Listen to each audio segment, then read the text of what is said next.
Ready? Let's do it. We got the A-OK there on the live stream. Excellent. Well, good morning and thank you all for joining us. I'm going to cut straight to the chase. We stand here today in late August, 50 days after the statutory budget deadline and only 42 days before the clock runs out on October 1st. We're without a substantive state budget to work with, all thanks to the inaction and irresponsibility of House Republicans. Throughout my career, when I hire people, I like to ask, would you characterize your work style as more deliberative or more efficient?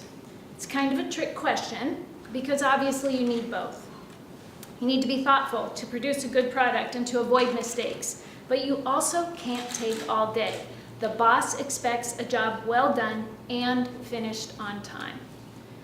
Deliberation has its time and place, and when it comes to the budget, that time and place was 3, 4, 5 months ago, with department budget hearings and votes.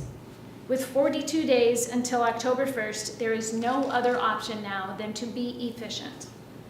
So imagine my incredulity when I read a press release from the House Appropriations Chair saying that they are preparing to announce a budget plan. Preparing to announce. And then her own speaker undercut her shortly thereafter and said he'll need even more time. It is truly unbelievable. I understand this, you understand this, and the people of Michigan understand this. But apparently, House Republicans don't. So I will reiterate that the stakes could not be higher. While the new school year is already underway for districts all over the state, schools still do not have the security of state funding to responsibly determine their own budgets. And while this uncertainty means that critical programs and staff are starting to be cut in some districts, House Republicans are working to make that a reality for every school here in Michigan. Their half-baked education proposal makes catastrophic cuts to our public education system. It guts funding for school safety, for special education, at-risk students, literacy, mental health, free school meals, and so much more. And just to make sure it's abundantly clear, House Republicans are fighting to strip state funding that has kept millions of Michigan children fed. They are quite literally proposing hunger for our school kids as a budget solution. And their chaos doesn't end there. It clearly didn't start there either. It's worth remembering that since day one, Speaker Hall has been in violation of the Constitution by unlawfully withholding 9 bills that were passed by both chambers from being sent to the governor. 9 bills that would lower health care costs for teachers and for first responders and improve retirement benefits for corrections officers. House leadership has refused to take up major bipartisan efforts, and you're about to hear more about those things from my colleagues. People deserve to know the truth about what is happening and not happening in their state capital. House Republicans are obstructing the legislative process, stalling the critical passage of a state budget, and pushing us toward a point of irreparable harm, all in a shameful attempt to score some political points. For them, chaos appears to be the core value. And although the House is unwilling to cooperate with us, here in the Senate, we are still doing the work and getting things done for the people that we represent. Just last week, we worked across the aisle with Senate Republicans to unanimously pass legislation that protects children, that improves educational outcomes, that lowers home heating costs, and more. We are demonstrating to the people of Michigan that bipartisanship is possible, and we can get things done together if both parties are willing to come to the table in good faith. So today, my colleagues and I stand here to again call upon House Republicans to finally put politics aside and come to the negotiating table immediately. Our schools and our communities are waiting. Thank you, and now I would like to hand it off to Senator Hertel. Thank you, Madam Leader, and thank you all for being here today. You know, I came to Lansing when I first ran for office in 2016 because I wanted to get things done. I wanted to tackle the challenges that are facing our state, and I wanted to deliver results for the district that I serve. And in my first 6 years as state representative, I've served in a Republican-led legislature. It was during that time that I learned an important lesson. Compromise is always essential to governing. And at the end of the day, if you want to accomplish anything, you have to work together to get the job done. And you can't let the perfect be the enemy of the good. And that's why I focused on my district priorities and looked for common ground wherever I could. I worked across the aisle to pass legislation, to balance budgets, to solve our state's problems. We didn't always get everything we wanted, but we got things done. And now we have divided government here once again, and I've kept that same belief. Democrats and Republicans can and must work together. Whether someone has a D or an R next to their name shouldn't matter. What should matter is the duty we all have to serve our communities. That's what leadership is about. Putting politics aside and put the people you serve first. And that's exactly what we've been doing here in the State Senate. This session alone, we've passed 49 bills through our chamber unanimously, dozens more with broad bipartisan support, including some bills that have also been introduced by my Republican colleagues. These are bills that will address the opioid crisis that we're seeing here in the state of Michigan, allow survivors of sexual assault the opportunity to get the justice that they deserve, and to ensure that our public safety officers have safe levels of staffing when they're serving our communities. And just last week, we took up a number of House bills here in this chamber.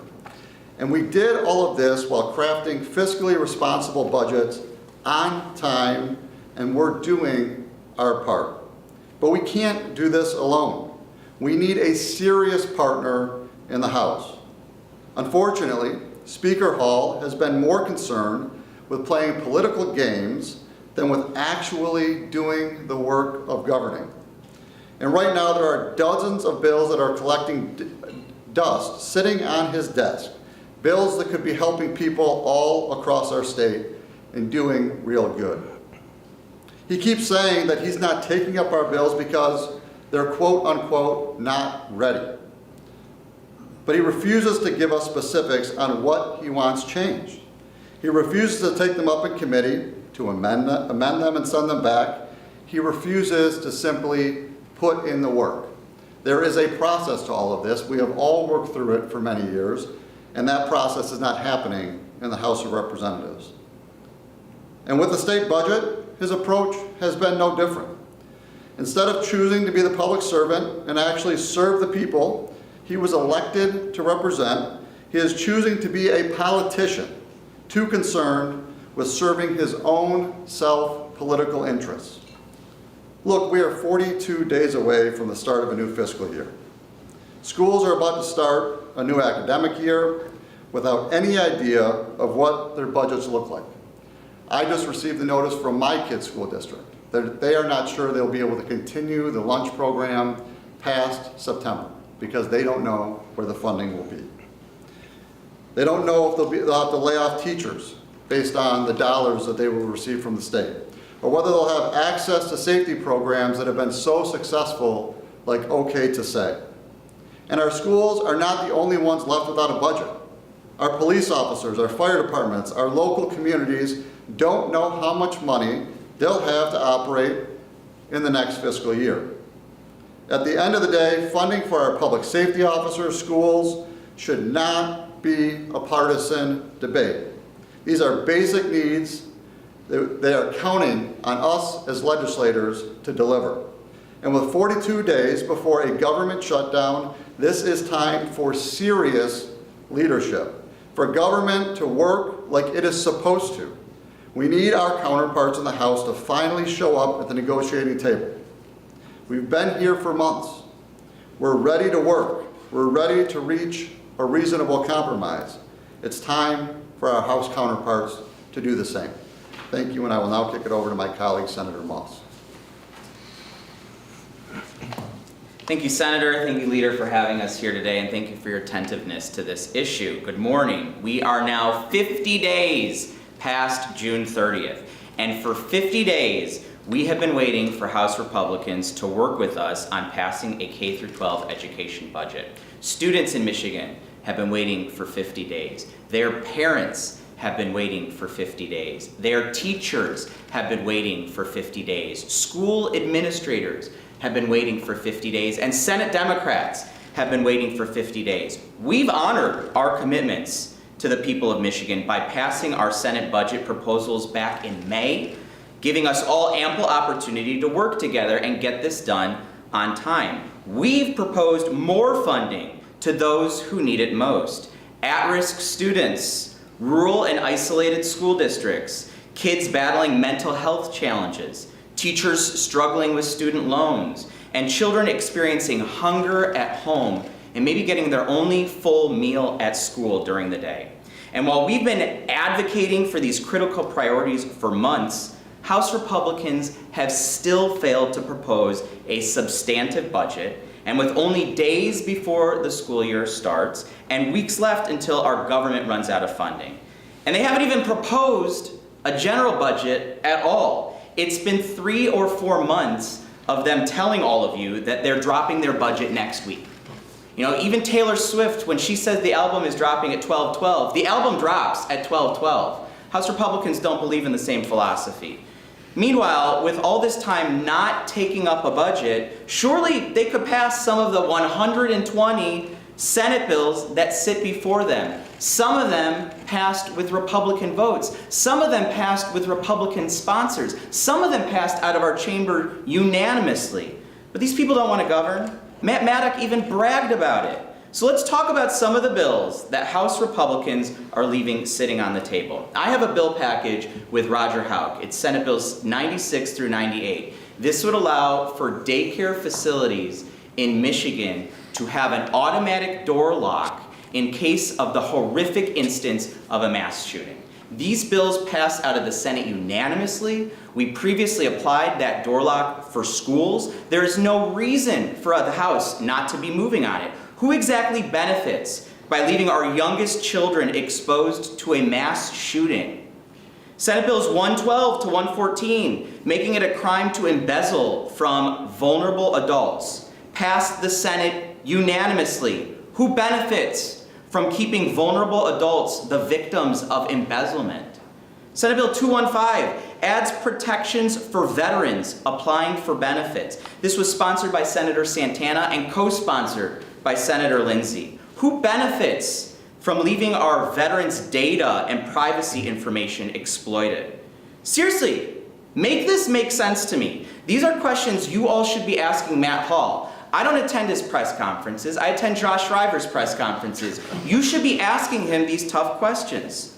And of course, my favorite bills, Senate Bills 1 and 2, my long sought after legislation to subject the legislature and governor's office to the Freedom of Information Act. I am very well versed in this legislation. I can tell you who benefits without this being into the law. Officials who have something to hide. These are perfectly written bills. They don't even need to be fixed. They were drafted with the support from the Michigan Press Association, the ACLU on the left, the Mackinac Center on the right. These have been voted on every single session for the 10 years that I've been here. They've received 4,376 affirmative votes for all of the various bills in the package. And you know who has voted on this several times? Speaker Matt Hall. This is one of the few pieces of legislation that all of you know that if it went on the board in the House, it would pass. And you know how I know that? Here's a list of the House Republicans who have voted on these bills in the past. Timmy Beeson, Ann Bolin, Ken Borton, Steve Carra. Steve Carra actually voted for a bill. We should get a Nobel Prize for getting Steve Carra to vote on a bill. Phil Green, Nancy Jenkins. Nancy Jenkins is an OG. She voted on these in 2016. Come on, Nancy. Sarah Leitner. Matt Maddock won't vote for bills, but I know he'll vote for FOIA reform. Greg Markinen. Dave Martin. I don't even know who Dave Martin is, but Dave, call me. We can work together on bipartisan bills. Luke Meerman, Mike Mueller, Pat Outman, Brad Paquette, Brian Posthumus, who bemoans every single day on Twitter about transparency in our elections. Why can't we get transparency in his own house in order? John Roth, Brad Slaw, Mark Tisdale, Greg Van Workum, Pauline Wenzel, Doug Wozniak. Where the hell are these people? So you want bills passed? You want budgets passed? Half of this building is doing its damn job. It's time for the House to come to the table and join us to work on behalf of the people of Michigan. So I'm excited to be here and promote what Senate Democrats are doing to resolve these problems. And I want to address and bring up Senator Singh to keep this press conference rolling. Thank you very much, Senator Moss, and to my colleagues, and for you in the media, thank you for being here today. Like my colleagues, I'm standing here deeply frustrated as well as a continued failure of House Speaker Matt Hall and the Republican caucus to do what they were elected to do, to govern responsibly. We need to have a focus on our budget and the bills that are in front of us. Every year, it is a basic part of our job to craft a state budget and deliver it on time, for the governor to sign it into law, allowing our state departments, our school districts, our local communities, and all those who depend on government resources to know what they're going to be receiving so they can begin to do their work. And just like previous years, the Senate did its job. I've been in the legislature for 8 years, and in 8 years we've passed budgets on time. 6 under Governor Snyder and 2 under Governor Whitmer, and we have got those budgets done on time. Those were under 3 Republican speakers and 1 Democratic speaker.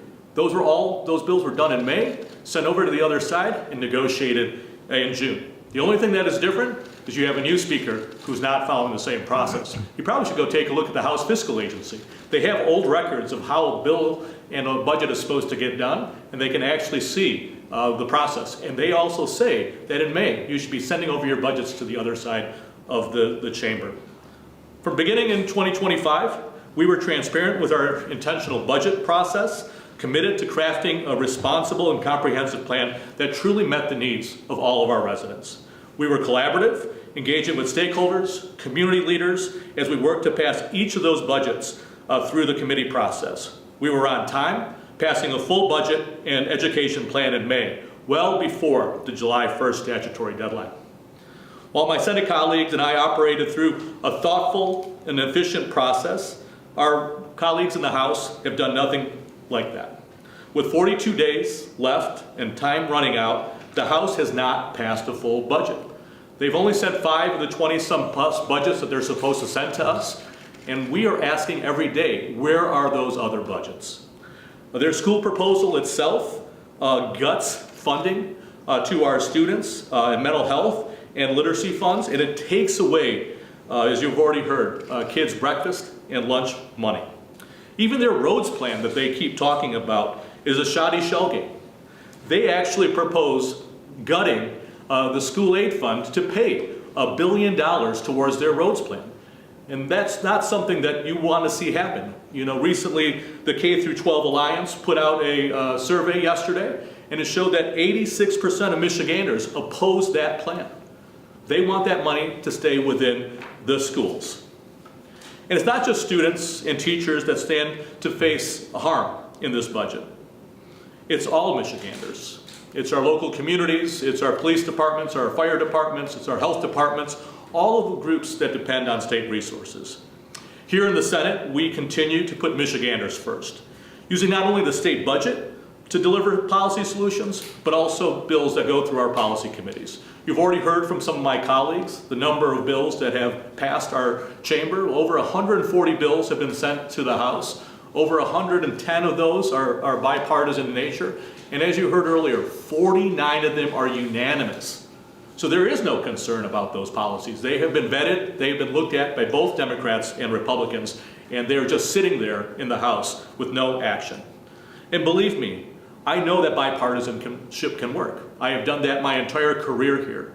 And what I've watched now over the last 2 months is a speaker that has not focused on that bipartisanship, has held press conference after press conference suggesting that budgets are going to get done, and we see absolutely no action. And so while we are here, we want to show that the Senate Democrats, along with our partners on the Republican side, are willing to get good policy done and budgets done on time. These are bills that we've put forward that will improve the lives of Michigan's retired service members. They will strengthen protections of our veterans. They will protect our families who are seeking benefits. They would look out for our kids in foster care. They would ensure they have access to needed resources to get their feet on the ground when they leave and age out of the system. They would ensure that moms-to-be can build strong relationships with critical supports with group-based pregnancy programs. We also have bills that would strengthen Michiganders' access to reproductive health services, boost support for local food producers, keep kids and child care centers safe, expand protections for vulnerable adults, and uphold the integrity of our elections, and much, much more. Those nearly 50 pieces of legislation found compromise and are sitting there and need action and not gamesmanship.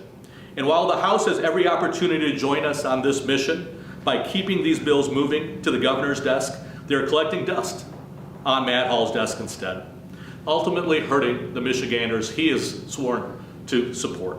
Folks, you can call it what you want, but this isn't integrity. It isn't leadership, and it certainly isn't what the citizens of Michigan expect from their state policymakers.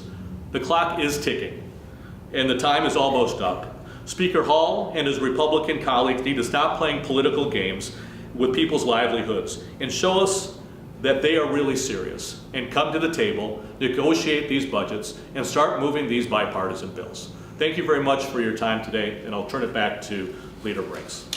Yeah. Thank you to my colleagues. We'd be happy to take a few questions. Senator Brinks, the last time we were here, you said it had been quite a while since you talked to the House Speaker. Has that changed at all? Not in the past week, no. Part of the reason I'm asking is, I guess, don't you think this would be a better conversation to have with the folks on the other side of the aisle? What do you hope this press conference accomplishes Yeah, today? we've made dozens of attempts to engage, and that has not been reciprocated. We still continue to maintain as many paths of open communication between my organization and his. So there is some conversation at other levels, staff to staff, and I would point out committee chairs, particularly on the appropriations front. So it's not for lack of trying. I guess, what do you hope today's press conference accomplishes? What's the point of it? I think we just need to keep raising awareness from everybody, not just in Lansing, but throughout the state, to understand what's really happening here. We're not alone. We're seeing this dynamic in other states as well. But this is unprecedented chaos, and it's because of one change that we've seen in the array of power here in Michigan, and that is Speaker Hall. And I think people need to hear this and see this. All of us have served in the minority under Republican control, even under a Republican governor, and we were still able to meet budget deadlines. We've served in the majority. We had a trifecta where we were able to make serious investments in Michigan. One factor has changed. It's the House. And the House is the chaos agent in all of this. So we're here to promote and parade what we've done both legislatively and on the budget, because we're not the problem here. He doesn't have to follow our example. There are countless, well, I guess you can count them, former Republican speakers in particular, as well as Senate majority leaders, who got the budget done on time. So this is not a partisan difference. This is a specific individual not following a time-tested, proven process to get things done for the people of Michigan. Leader Brinks, last week I know I asked about the fact that Governor Whitmer had said that there is no budget without a roads plan too. Well, yesterday MDOT came out and said that we'll have 100+ bridges closed by 2035 and about 2,800 people lose their jobs in construction as soon as next year if we don't get a roads plan. Where is the Senate's roads plan? We continue to have conversations about a roads plan. There is no reason we can't get a roads plan and a responsible budget done. We have consistently stated that those things need to move together because of the impacts one on the other, in addition to the K-12 budget. So we continue to work on that, and we are committed to that. I refuse to make the choice between funding schools and funding roads. The people of Michigan should be able to expect us to fund all of the fundamental things that the state government is responsible for. So we continue to have that conversation. Respectfully though, I mean, we're 8 months into the year. How much more conversating needs to be done before a road plan comes out? You know, if I may, Apologies, Leader, I would say this. Yep. You need to be in the room. There are 2 plans that are out right now. The governor has a plan, the speaker has a plan. Obviously, the speaker's plan, we haven't seen how he actually funds that plan because he hasn't shown us a budget. We are willing to have the negotiations. I know our leader has been in those rooms having those conversations with the governor and others, and we can take a look. There are some elements of the governor's plan we like, there are some elements that we don't like, but you have to have everyone in the room to do the negotiation. You don't have to have 5, 6 different plans. You need to be in the room and having those negotiations. We have the frameworks, we've said that we're willing to negotiate that, but we have to do it within the context of the budget, and that's what we're seeing. By not having people in the room having that conversation, not having a full budget, you can't talk about all these pieces together. I have a question about road funding, and it's a bit wordy, so please have mercy on me. But have you ever thought about calling Matt Hall on his bluff? Put forward a bill that showcases $3 billion worth in cuts and see if Republicans bite. Have you ever thought about using that tactic? We are entertaining every possible means to get a responsible budget passed. And another question is too, would you put forward a bill that says if the government goes into shutdown, you all should have your salaries trimmed? Yeah, certainly. I mean, I think there's a strong willingness to consider that kind of bill. Clearly, the law that was passed in 19 that does not have teeth was not effective this year. I think there's strong support for the concept, so we're more than happy to consider that as well. You all have mentioned you don't want to pass a roads plan that takes money from schools. Both the House plan and the governor's plan would take sales tax money that typically goes to schools from gas sales. Do you feel pressure to accept something like that right now? And where would that alternate revenue come from? When the Senate sits down with these negotiations and gives their feedback, what are you suggesting for that funding? Yeah, I would reiterate what Senator Singh just said. Those pieces all have to fit together, right? So that needs to be negotiated. But I will say to you, that, and we've made this utterly clear, since even before this term started, we are not going to gut school funding to fund roads. But we're more than happy to have a conversation about how all the pieces of the budget work together. Leader brings in an unrelated question for you. Can you explain why the Senate held no advice and consent hearings on appointments by the governor, including to the Public Service Commission that sets the electricity rates that all of us have to pay? Yeah, certainly. This is not unusual. You saw this when there was complete Republican control. There were few to no hearings of advice and consent. And I will just say on that second point, the governor has a right to appoint people who are consistent with her philosophy and her approach to things. And I think she has done that with the appointment to the MPSC. And normally, the advice and consent hearings are to help you get to know a nominee or to, make folks familiar with their body of work. Shaquille Myers has a long resume. She's a very known quantity, and so we didn't feel that that was a necessary step to take. And if there are people who have some qualm with the approach she might take, they can take that up with the governor. But this is a qualified applicant who we are familiar with. Two more questions, everyone. What are your thoughts on Detroit Mayor Mike Duggan using today's state of Lansing dysfunction as a campaign talking point? Yeah, I'd love to answer that because I'm also bewildered by what type of legislature Mike Duggan would want to work with. He's got 3 options, right? If he wants to have a Republican legislature, welcome to what Speaker Matt Hall is like. He's got 1 notch on the dial, and it's chaos. There's no other way to work with Matt Hall. He could have a Democratic-controlled legislature. What have we achieved? The first gun safety laws in a generation. We've returned $1 billion to our taxpayers in terms of repealing the pension tax that Republicans created, in terms of boosting the working tax credit. We've repealed right to work. All the unions that are supporting Mike Duggan wouldn't want to see that roll back under a Republican-controlled legislature. So Mike Duggan has to reconcile with himself as he's campaigning throughout the state what type of legislature he wants to work with. We've seen the chaos that Matt Hall has achieved, and we've seen the achievements for the people of the state of Michigan that our Democratic trifecta has achieved. So those are really questions for Mike Duggan on the type of legislative partners he wants.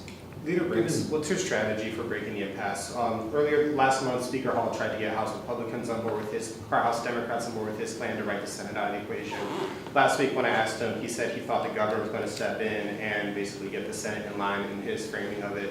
What's your plan for breaking this impasse?